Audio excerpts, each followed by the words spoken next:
Hello YouTube, this is Dark Vigilante bringing you another Diablo 2 build video in which I have coined the phrase Auramancer. This is a aura using Necromancer. Now, some summon Necromancers use Beast, as I am here, and this build isn't entirely different from those builds with all the little minions and everything, but I think I've put a little bit of a different twist on it, and we're going to check it out and show you guys so that maybe you guys can come up with a better way to do this, or perhaps you think my build is good and you'd like to experiment with it yourself. Consider this a 1.0 build or like a beta build or whatever you want to call it. It does work, it is hell viable, you can certainly kill Diablo, Bale, and anything else that you need to kill in this game, PVM. So just keep that in mind, that's what this is primarily for, is PVM. Definitely not PvP, especially with the way that we're running this character. Without further ado, let's take a look first at our equipment. We're using a Beast Berserker Axe, and you could pretty much use anyone you want. The stats don't matter too much. Obviously getting more strength is going to be better because that will mean less points into strength so that you don't have to put them elsewhere, or excuse me, so that you can put them into vitality. I'm using Trangs kind of for the faster cast rate, but more for the curses and the cold resistance, because this character build has a really hard time with resistances, especially without Annie. As I'm playing on ladder, Annie is really hard to get right now.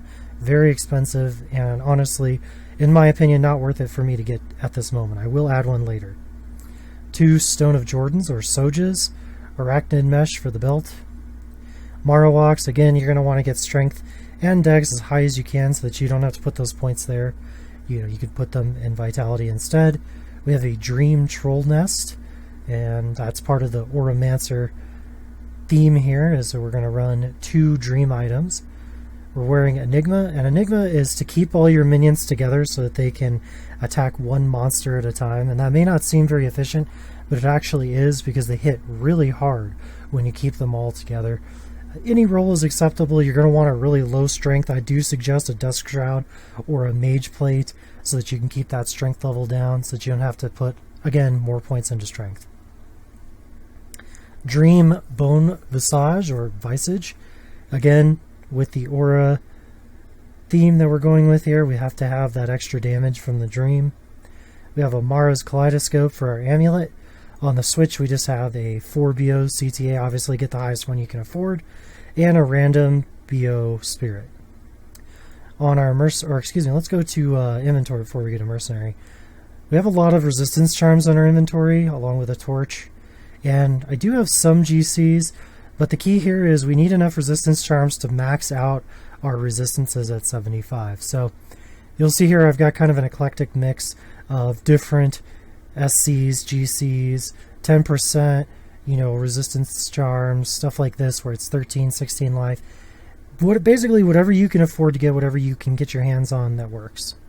And the more of these that you can get, the more summon skill GCs that you can get, the better off you'll be. So resistance is very important to help keep us alive, and so we don't get one-shotted, obviously. For the mercenary, we're definitely going to want Infinity, and arguably, I think Infinity is hands down the best Necromancer weapon there is for a mercenary. Personally, I don't see how you could argue that. You could run a Pride, but I don't really see the reason for that. I'm going to show you in a minute why that is. My solution to that is to have both, and you'll kind of see what I'm getting at in just a minute. So he's using Infinity. Cryptic Axe is better overall, has less requirements. It's going to cost you a little bit more. They're a little harder to find, but if you can't afford it, go ahead and grab that. We're wearing a Dragon Archon Plate. Number 1, it gives me strength so that I can go without using Andariel's helmet. Also, it's giving me yet another aura, a fire aura. He also casts Hydras upon striking, and his weapon can get Venom when he's struck, a 20% chance for that as well. So that's all pretty decent. You could swap this out for Fortitude. You could swap this out for Bramble. There's quite a few different options out there that you could switch to, but if you're going to run the type of build that I'm running, I don't really see Bramble as being very useful, because we are going to run an Iron Golem here in just a minute. I'll give you a look at that. And we also have a Ethereal Dream Visage or Visage. Again, because we want more auras, we want more damage, and we want to just put that out there so that we can do that. So all Eth, because obviously Eth items don't break on mercenaries. So if you can find those in Eth, awesome. You will see that our resistances are not maxed out as a result.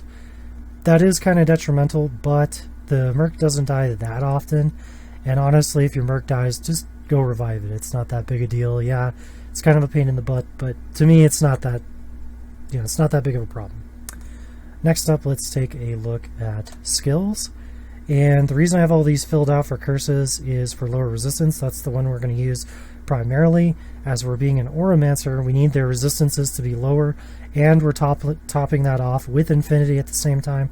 That's going to break most immunities, not all, but it will definitely help us kill stuff a lot faster. In the poison and bone spells category, really the only thing we want is corpse explosion.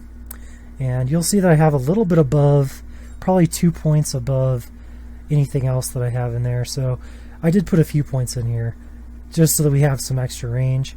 And then obviously the bread and butter of this build is going to be maxed out raised skeleton, maxed out raised skeletal mage.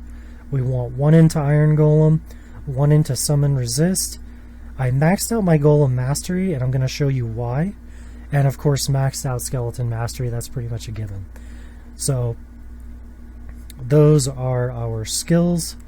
And then last but not least, I'm going to go ahead and show off this creation of an iron golem using an ethereal pride.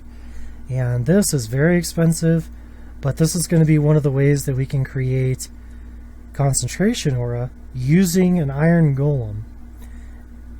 I know this is not going to be for everybody. I know that some people will be like, wow, that's crazy that you have that much extra stuff that you can do this. But it's just to give you an example. It's just to give you like the ideal situation for this build so that you can do the most damage without any other character in the game. So let's go ahead and make this bad boy. Okay, and there's our iron golem. Now, a couple things to consider about the iron golem are that he can disappear. So the things that you want to be careful with to avoid the iron golem from disappearing is you want to use teleport and not run around too much, because if he gets too far behind, sometimes he'll just disappear and he'll be dead. The other thing is that you want to be real careful to have lots of plus to skills on your Necro, so if you use a lot of the same gear, that'll help as well. And last but not least, obviously having the Golem Mastery is going to be a big deal because it gives him way more health and it gives him that nice attack bonus. You don't really need that, honestly, but it does make a difference in terms of damage. So let's go test this out. Let's go take a look at this real quickly before I let you guys go. Get some battle orders and whatnot going here. And our primary skill is going to be corpse explosion. Like, that's not, that's not really a surprise to anybody, but that is what we're going to use.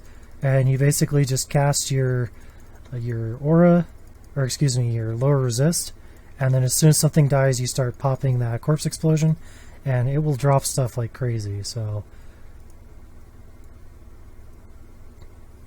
show you a little bit more here. Oh, I didn't go over the stats, so let me go over that. I'm sorry, guys, I'm getting ahead of myself here, but just like to show it off. It's a lot of fun to play, and it's not really that different from any other summon build. It's just, it's enjoyable to play because it's different. I haven't seen anything out there that uses this particular way of running the Necromancer.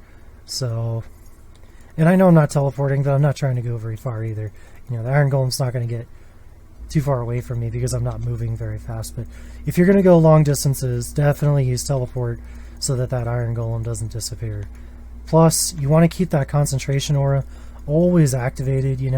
The more it's activated and the closer that he is to your skellies, the bigger difference that's going to make. So let's go back to town and we're going to take a look at our stats, and then we will call this video good. So here's our stats. Basically very, very simple. Max out your resistances, use enough strength to wear your equipment. The only reason I have that much strength is obviously because of Enigma, Beast, Marowaks. These are all providing strength. My base strength is 77, so that if I do die and I need to pick up my body, I'll be able to use the Enigma and I won't be strength glitched to not be able to use my equipment. All the rest of the points are going to go into Vitality, and I have around 2,000 life and around 700 mana with battle orders activated. So hope you guys liked the video. I know I kind of jumped around a little bit, but I was just a little excited to show off the Golem and show off the the build as a whole, and I think it's very effective and it's very fun to use. So hope you guys enjoyed it too. If you did, please leave me a thumbs up or a like. Please share this with your friends. As always, subscribe. Have a good one, and I'll see you next time.